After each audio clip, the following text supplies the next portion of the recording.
किसी भी रिश्ते की सिलाई, किसी भी रिश्ते की सिलाई यदि भावनाओं से हुई है तो टूटना मुश्किल है, किंतु यदि स्वार्थ से हुई है तो टिकना मुश्किल है। गुड इवनिंग, मैं हूं भानु भदौरिया और आप देख रहे हैं अपना प्यारा चैनल कोरोना फिजिक्स। जिन लोगों ने अभी तक सब्सक्राइब नहीं किया है तुरंत सब्सक्राइब करें, अच्छा लगे तो लाइक जरूर करें। तो अभी तक हम लोगों ने जो पढ़ा है, लास्ट क्लास में जो पढ़ा था वो फेज और फेज डिफरेंस के बारे में पढ़ा था। ठीक है, यानी वेव क्या होती है ये हम लोग पढ़ चुके हैं। ठीक है, वेव मोशन कैसे निकालते हैं, डायरेक्शन ऑफ प्रोपोगेशन कैसे निकालते हैं, और प्लेन प्रोग्रेसिव वेव की इक्वेशन, फेज क्या है, फेज डिफरेंस क्या है, वीडियो रिकॉर्डिंग का मतलब और फोटो जो है स्नैप लेने का मतलब क्या है, ये सारी बातें डिस्कस हो चुकी हैं। तो आज हम लोग पढ़ने वाले हैं उस वेव की स्पीड निकालेंगे आज हम लोग जो स्ट्रिंग में प्रोड्यूस होती है। तो हेडिंग लगाइए, speed of the wave produced in the string, यानी हेडिंग रहेगी आपकी speed of wave produced in the string. String में कैसी वेव प्रोड्यूस होती है? हमने बताया था आपको कि जो पार्टिकल्स हैं उनके वाइब्रेशन के अकॉर्डिंग वेव को दो पार्ट में डिवाइड किया गया था। एक था ट्रांसवर्स वेव और एक थी लॉन्गिट्यूडिनल वेव। तो जो वेव में पार्टिकल का vibration direction of wave propagation के परपेंडिकुलर होता है वो वेव कैसी होती है? ट्रांसवर्स होती है। तो क्या स्ट्रिंग, याद करो, इस तरीके से स्ट्रिंग में वेव प्रोड्यूस होती है। वेव कहां जा रही है? आगे की तरफ। वेव कहां जा रही है?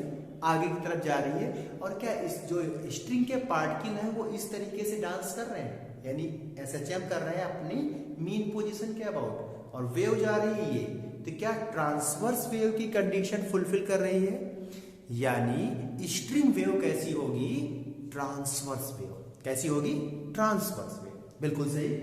तो हम यहाँ पे इसका मतलब हम कहने जा रहे हैं कि ट्रांसवर्स वेव की स्पीड निकालने जा रहे हैं, और वो ऐसी ट्रांसवर्स वेव जो किसी स्ट्रिंग में प्रोड्यूस हो रही हो, किसी रोप में प्रोड्यूस हो रही हो, या किसी वायर में प्रोड्यूस हो रही हो।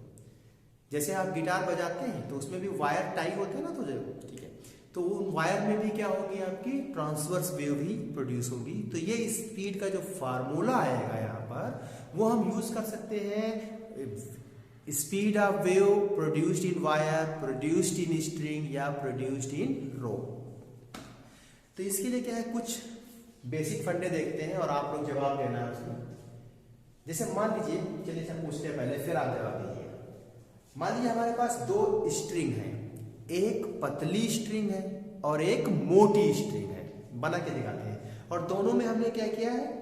जब देख के क्या किया है? डिस्टरबेंस यानी वेव प्रोड्यूस की है। वेव मतलब वेव प्रोपोगेट होने का मतलब एनर्जी जा रही है, एनर्जी प्रोपोगेट हो रही है। तो हमने क्या किया है? एक पतली स्ट्रिंग है और उसमें एक जो है पल्स या डिस्टरबेंस क्रिएट किया है कुछ इस तरीके का। ये पतली वेव, पतली स्ट्रिंग है, आगे कहीं बंधी हुई है। और एक मोटी स्ट्रिंग है, उसमें हमने क्या किया है? पल्स यानी वेव जनरेट किया है या डिस्टरबेंस जनरेट किया है। मोटी स्ट्रिंग है, थोड़ा सा इसका मोटा बना दें इसको। ये मोटी स्ट्रिंग आपको दिख रही होगी, मान लीजिएगा, मन की आंखों से ये मोटी स्ट्रिंग दिख रही है आपको। मान लेते हैं ये मोटी स्ट्रिंग है। आपको ये बताना है जो ये हमने डिस्टरबेंस यानी जो वेव प्रोड्यूस की है स्ट्रिंग में, उसकी स्पीड पतली वाली स्ट्रिंग में ज्यादा होगी या मोटी वाली स्ट्रिंग में ज्यादा होगी? सोचिए और बताइए। पतली स्ट्रिंग में जो ये डिस्टरबेंस प्रोड्यूस हुआ है वो तेजी से मूव करेगा, या मोटी स्ट्रिंग में जो डिस्टरबेंस प्रोड्यूस हुआ है वो तेजी से मूव करेगा? यानी किस स्ट्रिंग में वेव की स्पीड ज्यादा होनी चाहिए? सोचिएगा, लॉजिकली सोचिएगा। थोड़ी सी हिंट हम दे रहे हैं। जैसे मान लीजिए आपको सड़क पे जा रहे हैं, सड़क खाली है, तो आप कथक करते हुए चलिए। आराम से जा सकते हैं। लेकिन अगर मान लो भीड़ है तो क्या आपकी भीड़ में स्पीड यानी कथक करने का जो डांस करने का जो स्पीड है वो कम हो जाएगी या बढ़ जाएगी? तो जहां पर आपका जो ये मोटी स्ट्रिंग है, इस मोटी स्ट्रिंग में जो ये पल्स जनरेट किया है हमने, वो गुजरने के लिए क्या है आपका ज्यादा समय लगेगा, यानी ज्यादा समय लेगी ये जाने में। और ये जो पतली स्ट्रिंग है इसमें जो ये पल्स या जो डिस्टरबेंस या जो वेव कहेंगे धीरे ये क्या है कम समय लेगी प्रोपोगेट होने में।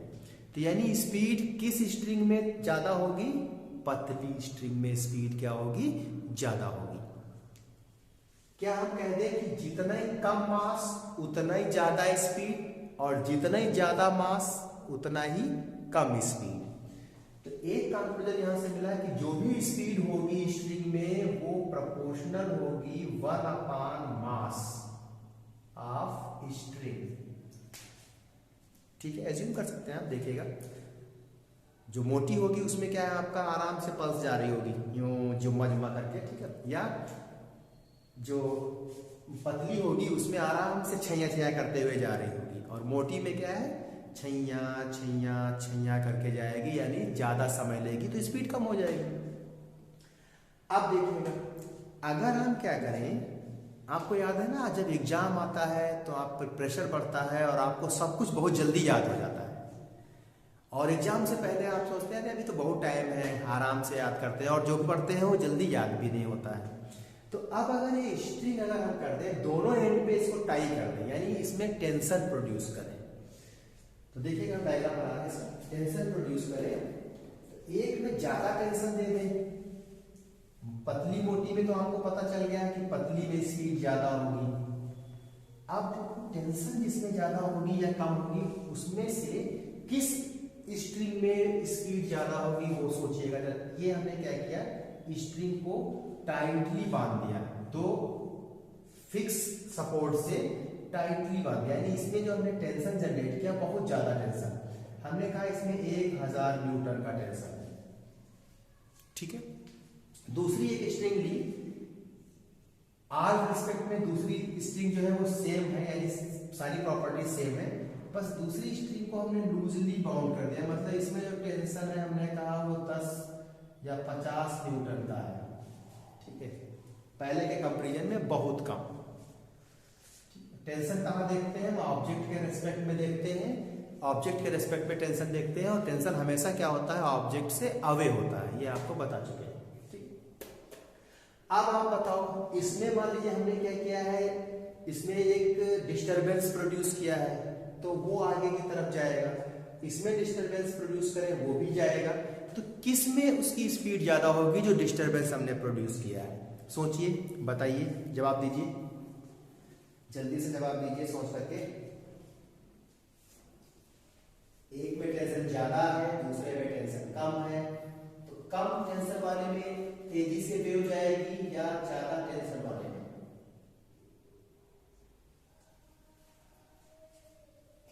देखो इसमें हमने जैसे वेव प्रोड्यूस किया झनाक से झन झन झन करते हुए क्या है तुरंत आगे पहुंच गई, यानी तेजी के साथ गई। इसमें जब हमने प्रोड्यूस किया तो जा रही है झन झन झन झन।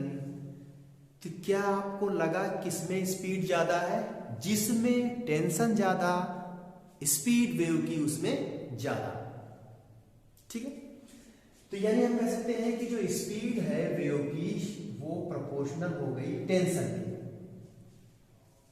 मतलब डायरेक्टली प्रोपोर्शनल हमने लिखा, मतलब टेंशन पे डिपेंड करती, इसका मतलब है डायरेक्टली प्रोपोर्शनल होगी या टी की पावर हाफ के प्रोपोर्शनल होगी, वो तो फार्मूला निकालेंगे तब मिलेगा आपका, ठीक है।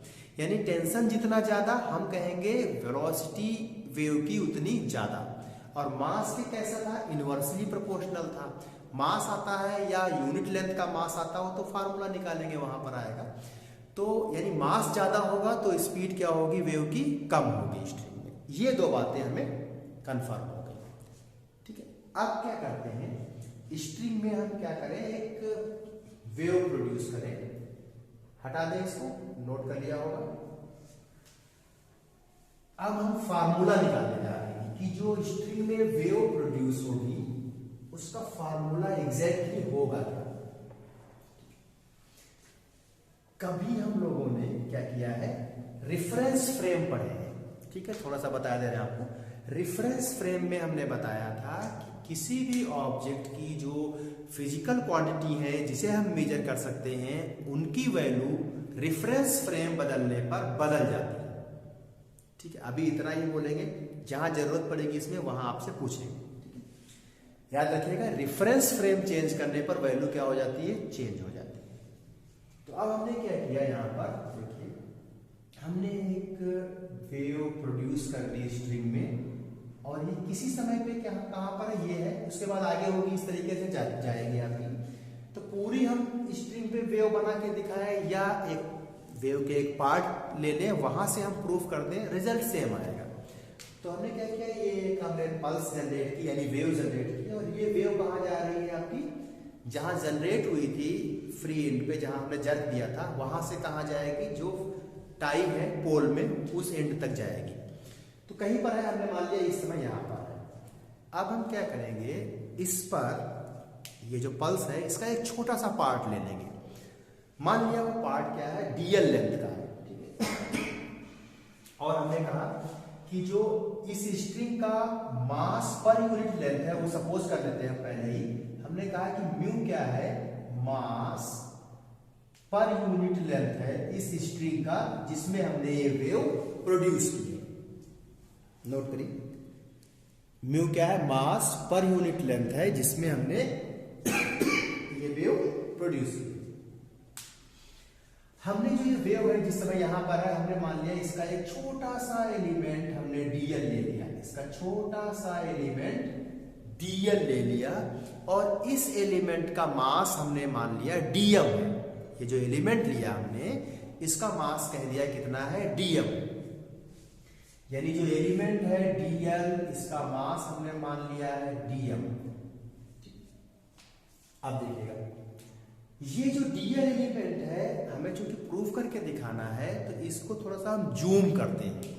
एलिमेंट डीएल को हम क्या करने जा रहे हैं, जूम करने जा रहे हैं, और हम इसको अलग से बना रहे हैं, जिससे कि जो बातें हम बताएं वो क्लियरली आपके माइंड में सेट हो सकें, या आप उन्हें समझ सकें।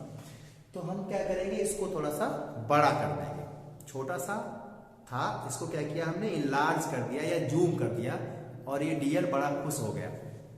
ठीक है, किसी छोटे को अगर बड़ा कर दो तो क्या हो जाता है, उसको खुशी मिलती है ना, तो इसको भी बड़ी खुशी मिली। मान लिया डीएल हमने इस तरीके से दिखाया आपको, ये हमने कहा डीएल है। ठीक है, जो ये वेव है ये वी वेलोसिटी से आगे जा रही है, वी वेलोसिटी से वेव आगे की तरफ जा रही है। अब ये डीएल एलिमेंट जो है, क्या ये जो डीएल है ये एक सर्किल का पार्ट होगा, क्योंकि देखो पल्स कैसी इस तरीके से है, छोटा सा एलिमेंट लिया, तो क्या एक सर्किल का आर्क होगा। तो ये डीएल क्या है आपका, एक सर्किल का आर्क है, और उस सर्किल की हम रेडियस मान लें कितना है, आर मान ले रहे हैं। तो इसको हम ज्वाइन करें, इधर से ये ज्वाइन करेंगे, यहां से बढ़ाएंगे पीछे की तरफ, ये बढ़ाया, जहां मिलेंगे वो क्या होगा, उस सर्किल का सेंटर होगा, और ये क्या होगी, रेडियस होगी उस सर्किल की, जिसको हमने कैपिटल आर मान लिया। यहां से हम बाइसेक्ट कर ले, इसे दो भागों में बांट लें इस डीएल को।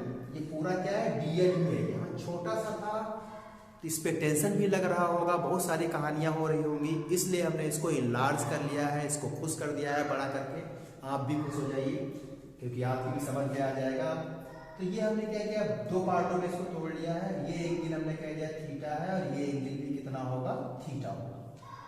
ये पूरा कितना है, डीएल। ठीक, अब देखो, क्या आपसे हम पूछें कि ये डीएल जो एलिमेंट हमने लिया है, ये हमने क्या किया, हम जब रेफरेंस फ्रेम कौन सा, ग्राउंड फ्रेम से हम देख रहे हैं, तो ये जो वेव जनरेट हुई, डिस्टरबेंस जो जनरेट हुआ, ये वी वेलोसिटी से आगे जा रहा है। आपसे हम पूछें कि ग्राउंड के रेस्पेक्ट में ही अगर ये डीएल एलिमेंट हम देखें, तो ये किस वेग से और किधर जाता हुआ अपीयर होगा। सोचिए, किडनी लगा के सोचना है, सोचिए सोचिए, फालतू की बात नहीं सोचनी है, फिजिक्स सोचनी है। जल्दी से बताइए, जल्दी से बताइए, हम देख रहे हैं कौन कमेंट कर रहा है।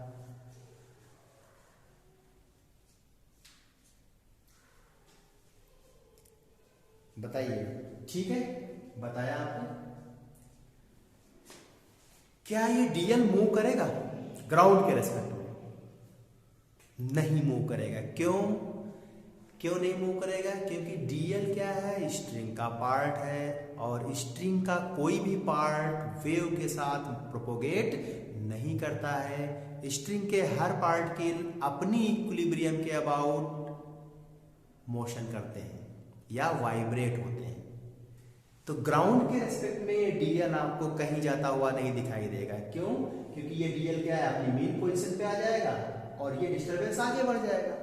तो ग्राउंड के रेस्पेक्ट में डीएल आपको कहीं भी जाता हुआ दिखाई नहीं देगा। लेकिन अब हम क्या करें? हमें तो चाहिए वेलोसिटी वेव की।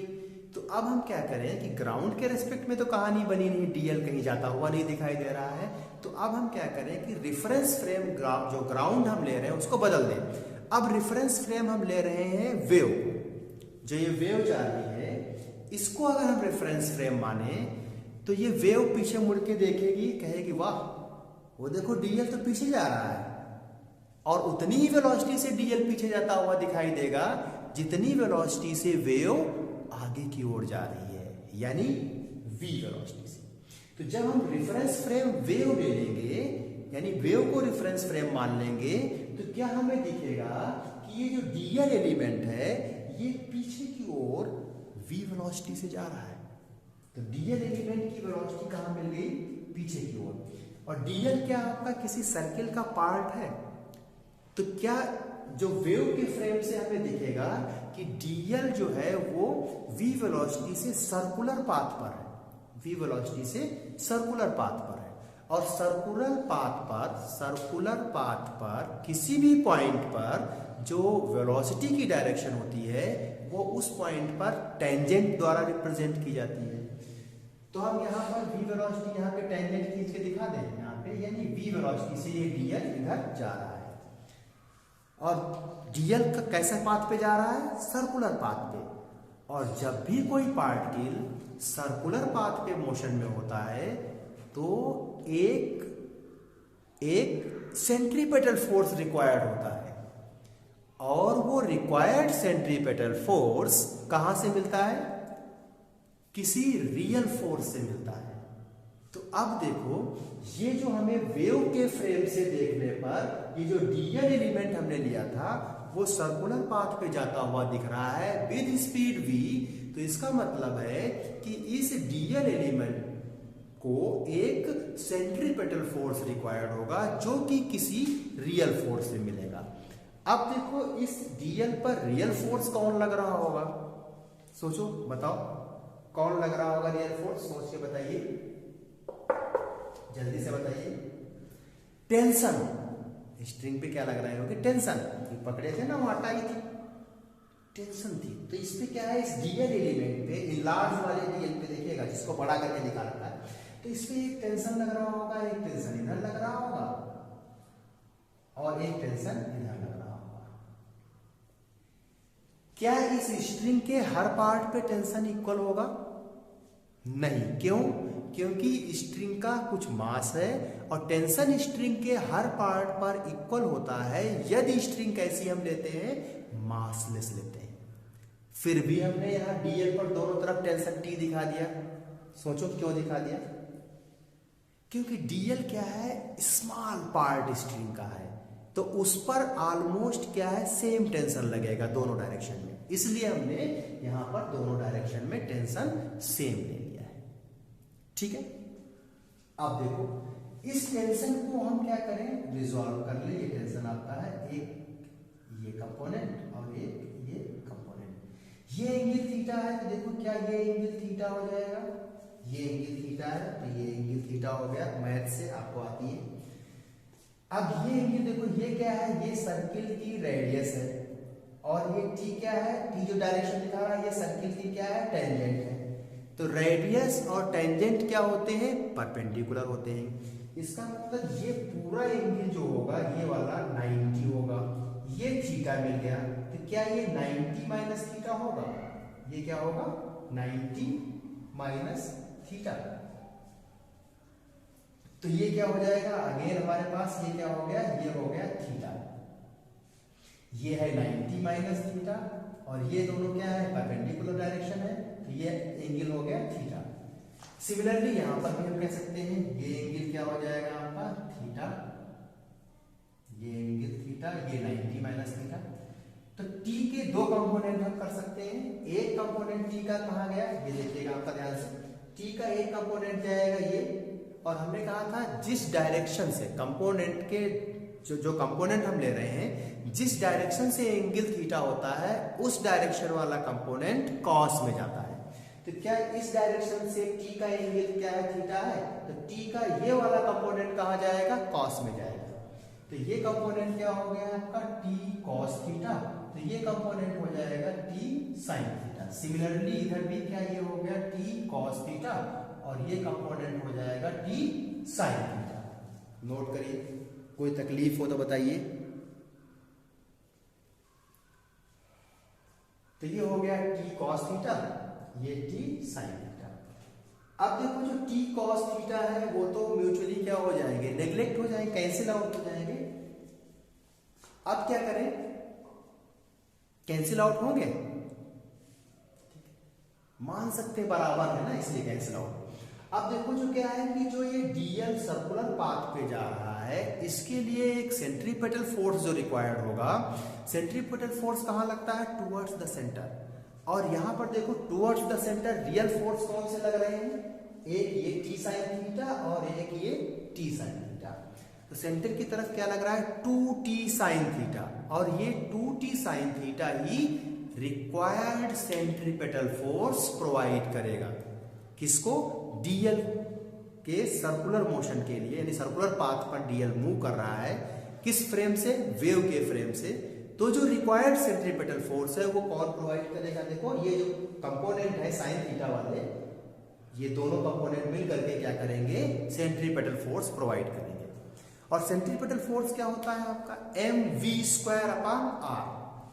तो यहां पर जो एलिमेंट dl है उसका मास कितना ले रखा है हमने, dm, और रेडियस जिस सर्कुलर पाथ पर है उसकी क्या है, r, ठीक है। और किस वेलोसिटी से dl जा रहा है, v वेलोसिटी से। तो सेंट्रीपेटल फोर्स कितना हो जाएगा, dmv²/r।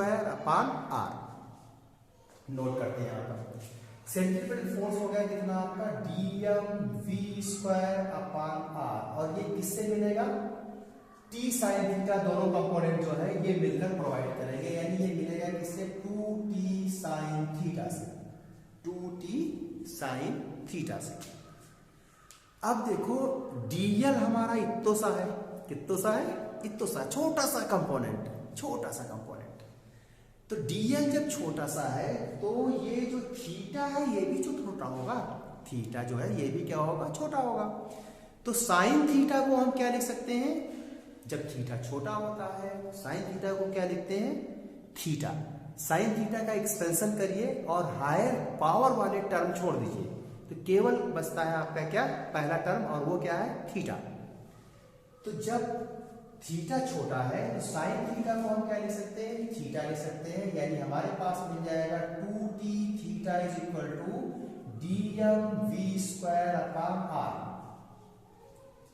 अब देखो dm कितना होगा, dm क्या है, dl लेंथ का मास है, यूनिट लेंथ का मास हमने कितना माना है, म्यू माना है। तो क्या dl लेंथ का मास हो जाएगा mu into dl, dl length का मास कितना हो जाएगा, म्यू इंटू dl। तो जो dm है इसको हम रिप्लेस कर सकते हैं किससे, आपका म्यू इंटू dl, और ये v²/r, और ये क्या बचा, 2t थीटा। नोट कर लीजिए। अब देखिए ये हम यहां पे हटा रहे हैं,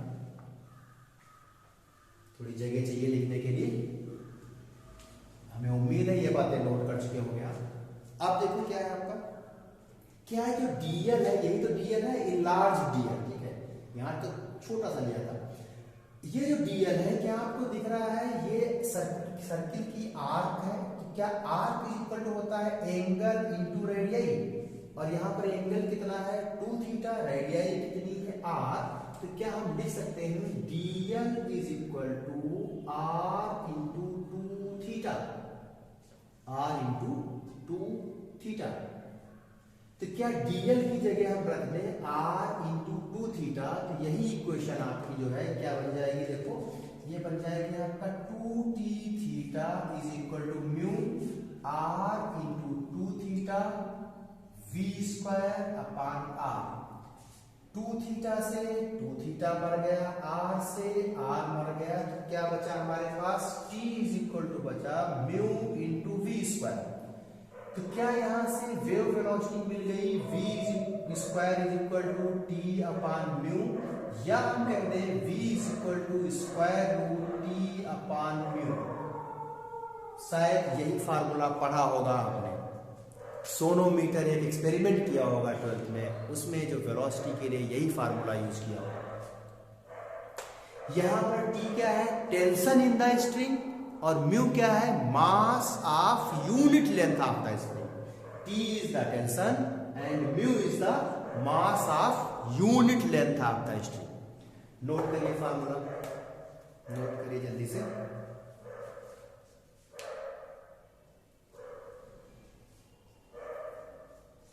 नोट कर लिया होगा, हटा दे, इसको मिटा दे। क्लियर हो गई बात, यस आर नो, सभी लोगों को बात क्लियर हुई, यस आर नो, ठीक है। अभी चेक करते हैं किसको क्लियर हुआ किसको नहीं, हटा दे, ठीक है हटा रहे हैं।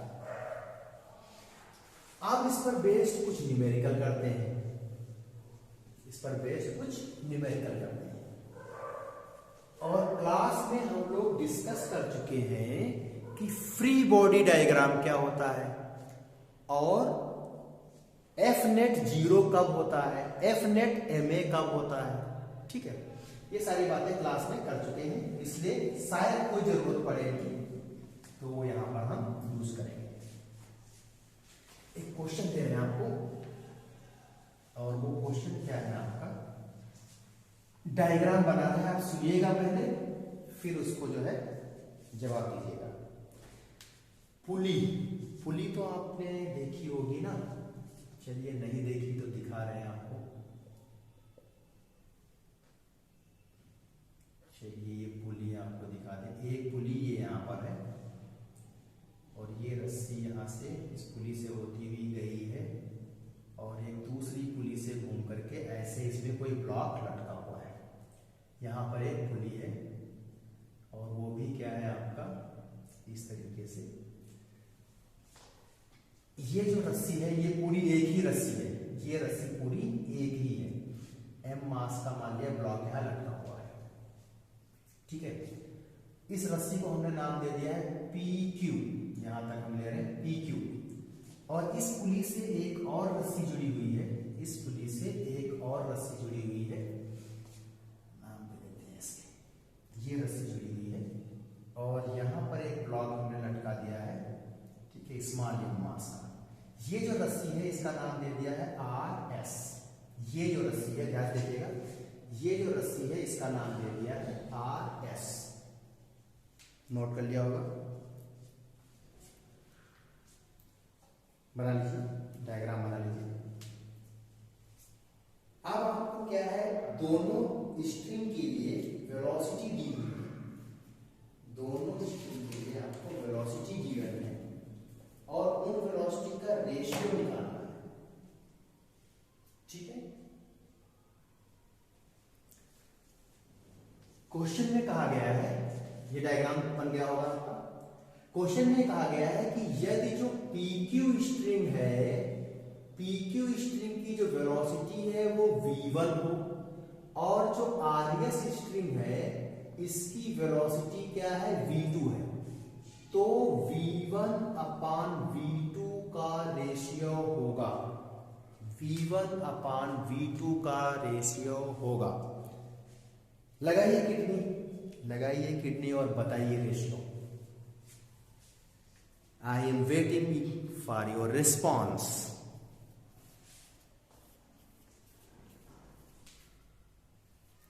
लगाइए किडनी, फिर हम बताते हैं आपको, कभी हमने फ्री बॉडी डायग्राम की बात की थी।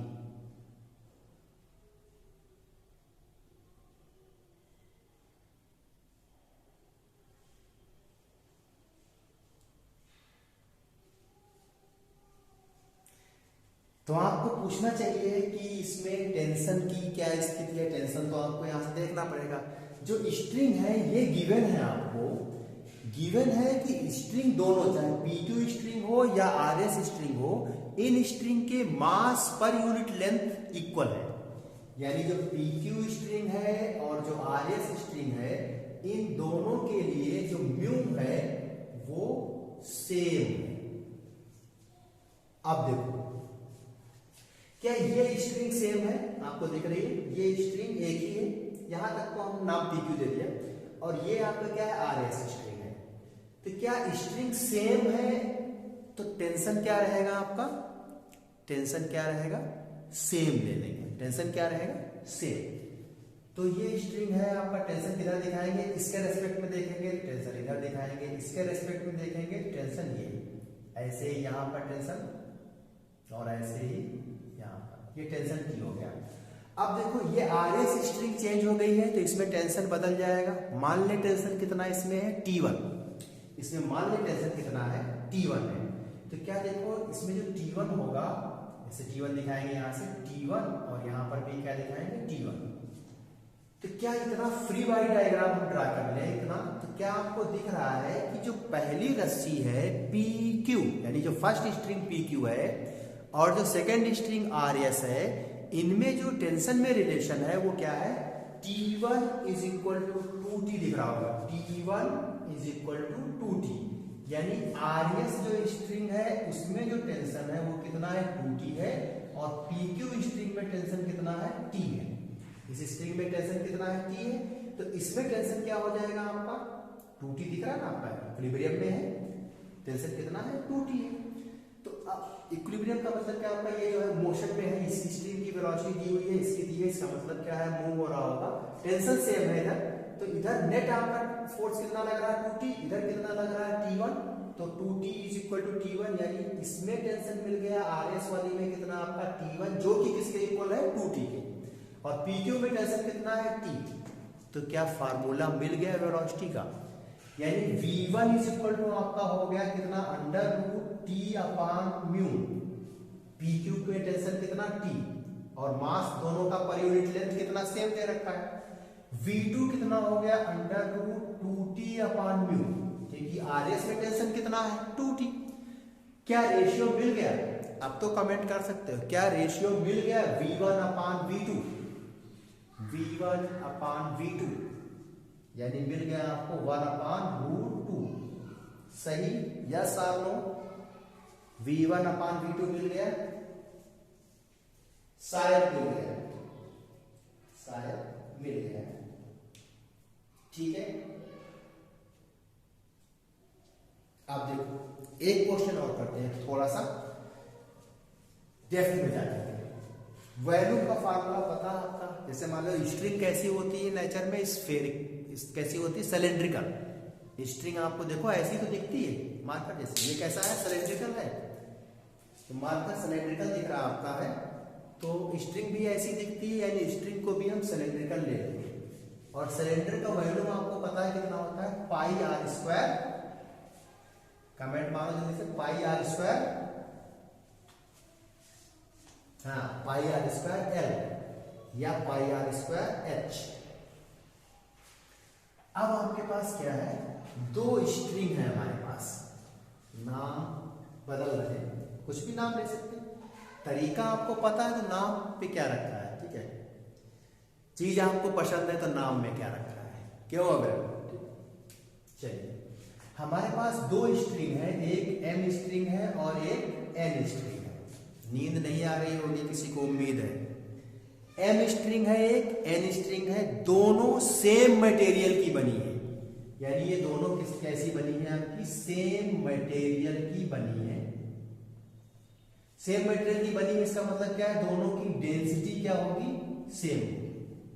और दोनों का क्या है? वॉल्यूम सेम है, ये कहा गया है। वॉल्यूम भी क्या है? सेम है। दोनों सेम मटेरियल की है, दोनों का वॉल्यूम सेम है, ये कहा गया है। और एक चीज और दी है कि जो m है इसकी जो रेडियस है वो n की रेडियस की दोगुनी है। यानी अगर n की रेडियस r है तो m की रेडियस कितनी हो जाएगी 2r। जो स्ट्रिंग m है उसकी रेडियस स्ट्रिंग n की रेडियस की दोगुनी है। यानी n की रेडियस अगर r मान ले तो m की रेडियस कितनी हो जाएगी 2r हो जाएगी।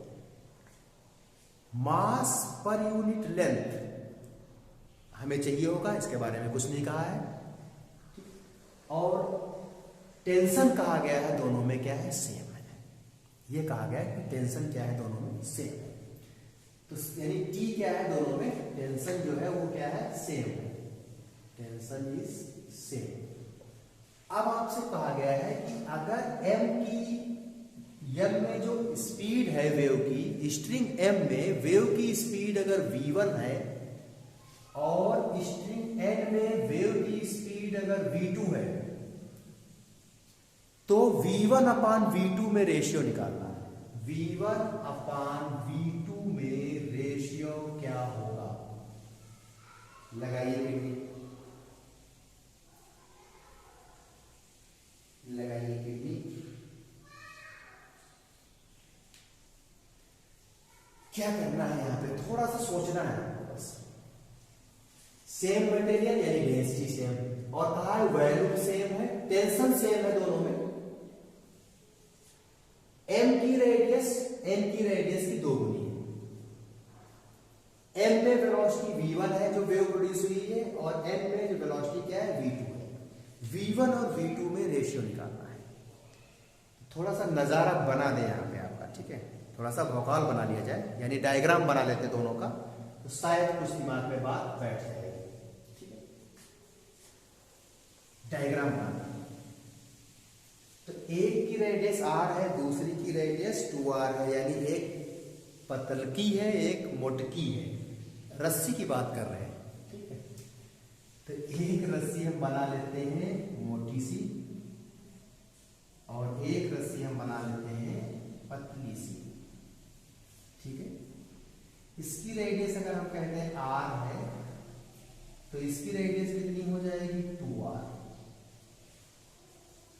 अब इसकी वॉल्यूम क्या होता है आपको याद है, वॉल्यूम क्या होगा पाई r स्क्वायर l। तो r रेडियस कितनी 2r है इसकी, तो यानी पाई 2r का स्क्वायर इंटू l। तो ये कितना हो जाएगा पाई 4r स्क्वायर इंटू l। जो मोटी वाली है, क्या रस्सी की बात कर रहे हैं, जो मोटी वाली है रस्सी उसका वॉल्यूम कितना हो गया 4 पाई r स्क्वायर l।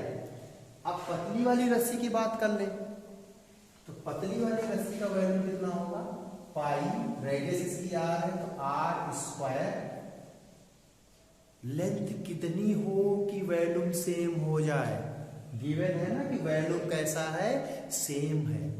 तो अब इसकी लेंथ हमें कितनी लेनी पड़ेगी कि वॉल्यूम सेम हो जाए, बोलो लेंथ कितनी ले लें इसके इक्वल हो जाए। तो देखो पाई r स्क्वायर दिख रहा है, लेंथ हम ले लें 4a, यानी इसकी लेंथ कितनी हो जाएगी 4a, और मोटी वाली की लेंथ कितनी है l। यही निकालना था रिलेशन कि लेंथ कितनी है दोनों की।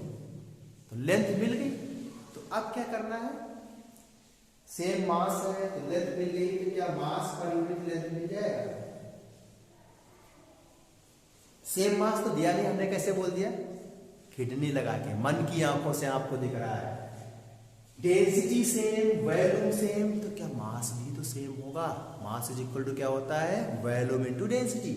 तो मास सेम है तो क्या मास पर यूनिट लेंथ मिल जाएगी, यानी मास पर यूनिट m रॉड के लिए या m स्ट्रिंग के लिए जो मास पर यूनिट लेंथ होगा वो कितना हो जाएगा m अपान इसकी, ये m रॉड है और ये कौन सी है n रॉड है। m की रेडियस क्या 2r है ना, m रॉड के लिए लेंथ कितनी है l, तो मास पर यूनिट लेंथ कितना हो जाएगा m अपान l, और इसको क्या कहते हैं म्यू। तो m के लिए म्यू m कितना हो गया m अपान l, और n के लिए म्यू n कितना हो जाएगा m अपान 4l। क्योंकि एन रॉड की लेंथ कितनी लेनी पड़ी 4L, तब जाके उसका वैल्यू क्या आया m के बराबर आया। ठीक है, तो बस मिल गया, टेंशन सेम दे रखा है, फार्मूला लगा देते हैं V1 यानी m की वेलोसिटी थी V1, तो क्या करें यहां लिख दें, चलिए जगह बना देते हैं थोड़ी सी, यहाँ पे जगह बना देते हैं।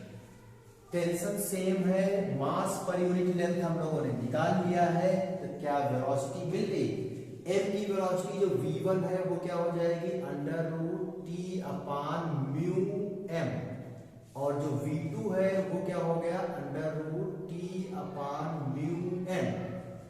म्यू m ये रखा हुआ है, म्यू n ये रखा हुआ आपके सामने है, टेंशन सेम है, तो क्या v1 v2 में रेशियो मिल जाएगा, निकाल के बताइए, कमेंट करिए। v1 upon v2 is equal to, रखिए और बताइए, हम देख रहे हैं इसका जवाब आ रहा है, रेशियो बताइए जल्दी से।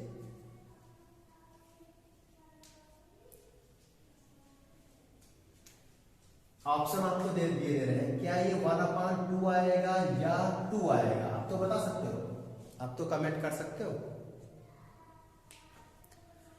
ठीक है, तो देखिए आज इतना ही रखते हैं, इसके आगे का डिस्कशन कल की क्लास में करेंगे, क्योंकि गुड नाइट।